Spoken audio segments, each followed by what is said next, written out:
ეს ყველაფერი მე მიჩენს ჩემს ეჭვს, როგორც ერთ ადამიანს, როგორც ერთ ჟურნალისტს, რომ ეს იყო პოლიტიკური გადაწყვეტილება. ჯერ ესეთი როცა იხურება პოლიტიკური თოქ-შოუ, ეს ავტომატურად არის პოლიტიკური გადაწყვეტილება. მე მინდა ქართულ ოცნებას მივმართო.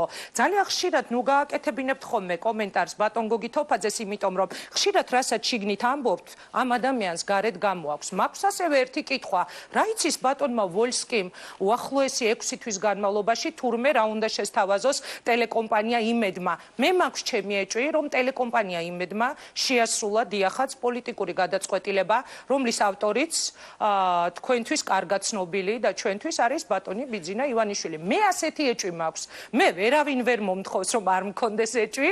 მე მაქვს ჩემი ბევრი ინფორმაცია და მე ძალიან ვწუხარ, რომ ტელეკომპანია იმედმა ასე ადვილად დათმო პოლიტიკური თოქ-შოუები და კიდევ ერთ რას ფიქრობ, რატომ მოხდა ეს სწორედ აი ამ 3 კვირის განმავლობაში? რამ გამოიწვია ამ 3 კვირის განმავლობაში? მაქვს რამდენიმე მოსაზრება. პირველი, აი რა ბერკეტი შეიძლება კონდესო ხელისუფლებას არქის მფლობელებზე იმ დღეს დამისვეს მედია შეხვედრაზე ასეთი კითხვა. ბიზნესი, მოდი უკაცრავად ვიტყვი, ხომ არ მოხდა რაღაცა ბიზნეს თემების დალაგება, არ ვიცი.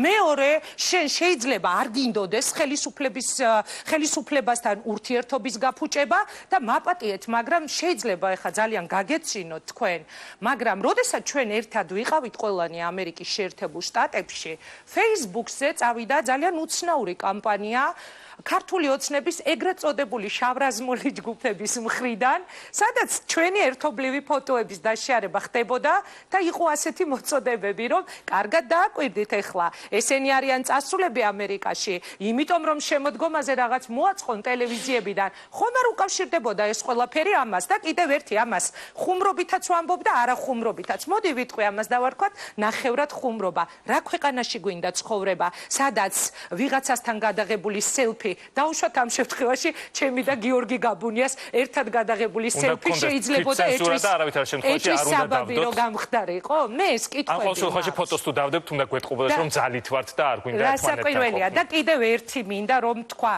გიორგი, მე არავითარ შემთხვევაში ჩემს თავს არ მივცემდი უფლებას მესაუბრა ასეთ მტკიცებით ფორმაში პოლიტიკურ გადაწყვეტილებაზე, რომ არა მთელი ის პროცესები, რაზეც ეხლა თქვენს ეთერში მიდიოდა საუბარი.